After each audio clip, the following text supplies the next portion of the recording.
Beast of Busco. The Beast of Busco, affectionately nicknamed Oscar, was an alleged giant alligator snapping turtle reported from Fulk Lake, near Churubusco, northern Indiana, in the United States, during the late 1940s. The story briefly gained national attention as a result of the increasingly dramatic attempts by the lake's owner, Gail Harris, and other locals to capture the animal. Another giant turtle was reported in the state in 1950. Oscar is usually thought to have been named after Oscar Fulk, the first alleged witness to the turtle. However, Merle Lake claimed that the name was bestowed in honor of a local realtor, Oscar Isay, an allegation denied by Isay's brother. Others insist that Oscar was always a generic name given to turtles in the area. Gail Harris, who owned the lake in which Oscar was seen, said that his son Vaughn had chosen the name. During a March 1949 sighting, a man named Del Winegardner filmed the Beast of Busco from a tree. Two locals who saw the film, Merle Lake and Daly Fogel, or Daly Fogel, said that the turtle was clearly visible in the film just beneath the water level and that it was as large as other eyewitnesses had claimed. Winegardner sold the film, and its current whereabouts are unknown. Years later, Lake recalled, "I have a friend who crawled up a tree and took a picture and a movie of it, and I've often said that his head looked as big as a gallon crock and his back looked as big as the top of an old automobile." The Churubusco farmland containing Fulk Lake, from which the Beast of Busco was reported, was originally owned by Oscar Fulk. When the Beast of Busco made the news in 1948, people who knew Fulk said that he had been telling stories of a big turtle 50 years before, in around 1898. After Fulk sold his land, the new owners are said to have reported seeing the turtle in 1914. A local named Pat Crooks was also told about a huge turtle in Fulk Lake years before the 1949 hunt.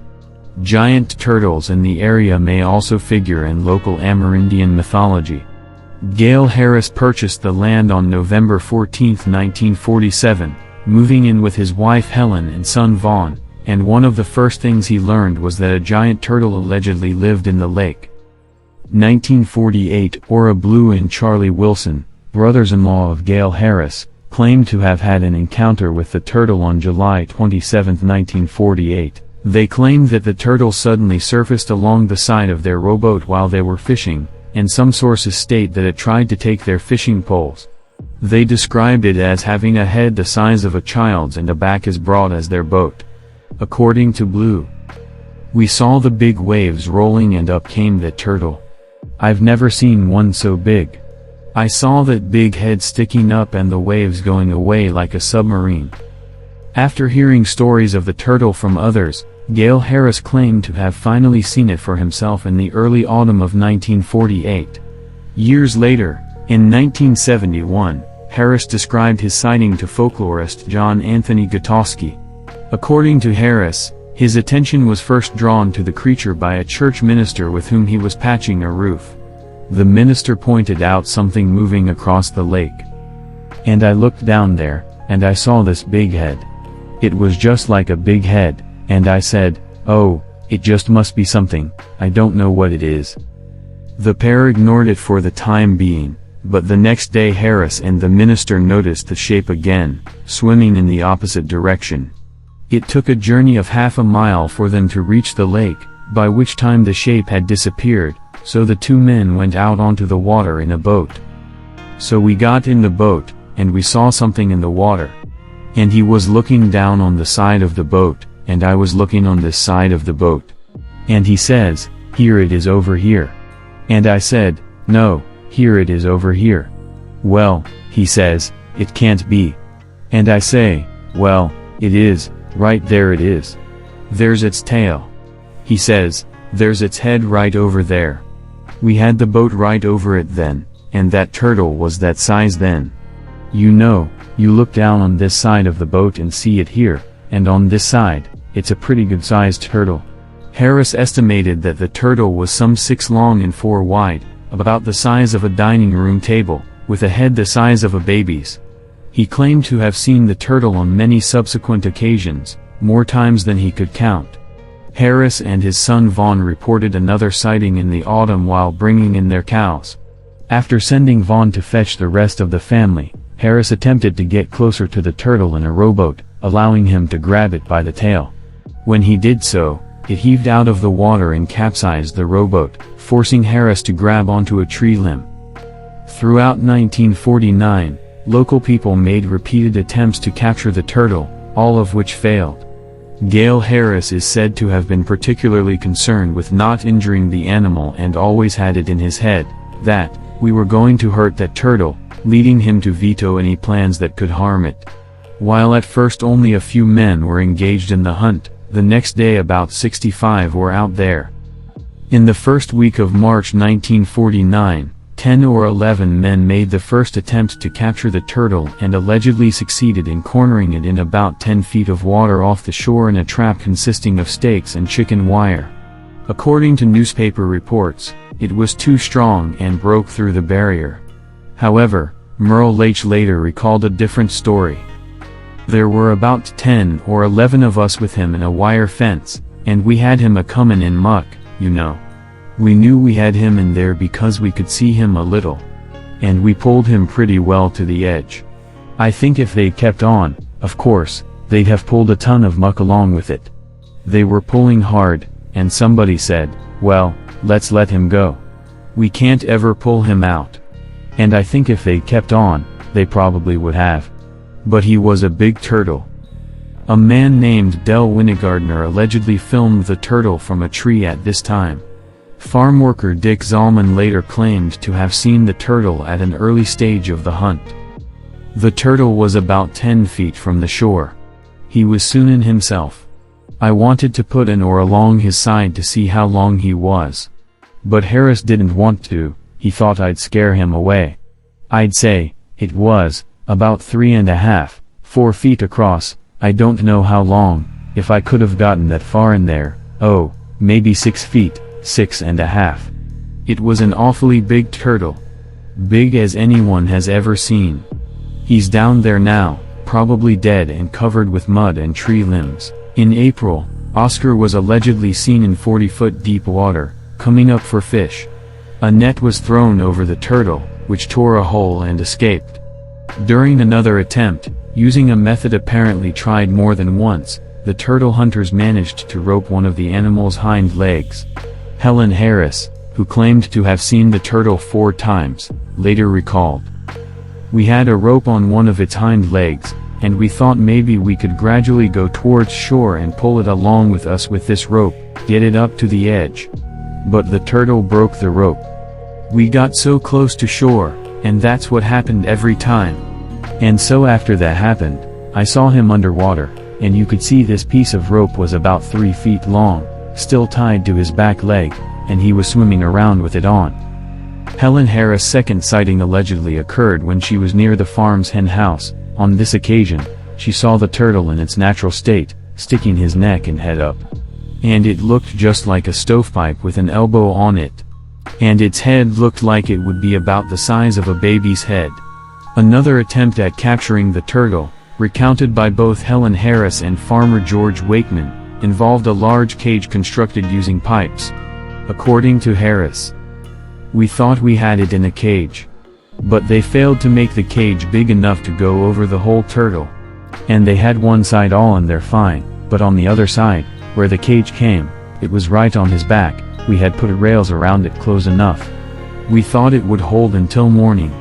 And they were going to make another cage larger to put over it, but the next morning, the rails were pushed aside. And the turtle was gone. George Wakeman, who was present when Oscar was caged, remembered. I was up there when they were building the cage. He was in the dormant stage. This thing they had built out of pipe, it was 8 feet across, and that turtle's head and tail were sticking out of that thing. You'd have to say this turtle was 4 feet wide and maybe 7 feet long. That's my estimation. I saw him in the cage. He was in about 6 feet of water. I should judge that the squares on his back were about 4 inches square. And he had a tail on him, 42 inches long. This turtle was over 4 feet across and close to 5 feet long. Pretty good-sized turtle. By this time, the national media had picked up the story, and encouraged by the coverage, throughout 1949, thousands of people gathered at Churubusco hoping to see or capture Oscar, including professional trappers and divers hired by Harris. Locals believed that the turtle was hibernating in the mud of the lake bottom, and attempts to drain the lake failed to reveal it. According to newspaper reports, the Beast of Busco made its final appearance on October 13, 1949, when in plain view of 200 people, he put on his most spectacular show when he leaped out of the water to feast on the live ducks set atop a trap. Harris abandoned the hunt after his attempt to drain the lake failed, and he contracted appendicitis. With all his time spent hunting for the turtle, his farm failed, and he was forced to sell the property. Another giant turtle was reported from Indiana in July 1950, this one from a swamp at Black Oak, some 100 miles from Churubusco. It was reported by Lake County Surveyor Samuel E. Brownston and farmer Henry Ewan, who was draining the swamp using a 30-inch culvert into the Little Calumet River when they noticed a large animal swimming towards them. Brownston described it as a turtle. Its head was as big as a human's, and Ewan stated, "It was too big to even get into the 30-inch drain. I tried to help. I pushed on its shell, but man, when I saw the size of that thing, I knew I didn't want to tangle with it. It was as big as a beer barrel. It could snap your hand off in a second. His head is 6 inches across, and he can hold a big orange in his mouth. At first, I thought it was an old, moss-covered log. He had so much moss on him that it looked like he was wearing a fur coat. I put my hand on him, thinking it was a log. Then he stuck his head out and looked me right in the eye. Gave me a turn." According to Ewan, it resembled an alligator snapping turtle, except that its shell felt sort of smooth and rubbery. He nicknamed it Methuselah because of its assumed old age and admitted that the encounter had scared him enough to persuade him not to go looking for the turtle. Some believe that Oscar could theoretically still be alive, as alligator snapping turtles can have extremely long lifespans. No sightings of giant turtles in Fulk Lake were reported after 1949, and Harris himself believed that Oscar had migrated into a different lake via a subterranean river, a theory suggested to him by guys from zoos. Alternatively, the turtle may have survived within Lake Fulk by burying itself in the mud at the bottom and going into stasis, an eventuality that turtle collector Rust Reed finds unlikely but possible. Reed believes that the Beast of Busco most likely died of suffocation after burying itself to avoid the draining. Subsequent owners of the land have refused to allow the lake to be searched. On average, a normal alligator snapping turtle, Macrocheles temminckii, a species found in southern Indiana, weighs between 19 and 176 pounds with a carapace length of up to 25 inches, but much larger individuals have been verified. Loren Coleman notes that lower estimates of the Beast of Busco's weight are within the known range of the alligator snapping turtle. A 249-pound specimen lived in Chicago's Shedd Aquarium, and an alleged 403-pounder was reported to have been caught in Kansas during the early 20th century. Rust Reed suggests that Oscar's size was dramatically overestimated by eyewitnesses, who he believes may have been misled by partial views or by the disproportionately large head of the alligator snapping turtle. Others suggest the entire saga was a hoax originated by locals and stoked by the media, and Churubusco farmer O.E. Jones, from whom Gail Harris had purchased his property, claimed that the alleged turtle was in fact his Black Angus cow swimming around. Mark A. Hall speculates that alleged oversized snapping turtle specimens such as the Beast of Busco and the black oak turtle may have been forced to move closer to human communities because of habitat destruction caused by the draining of swamps to make way for farmland.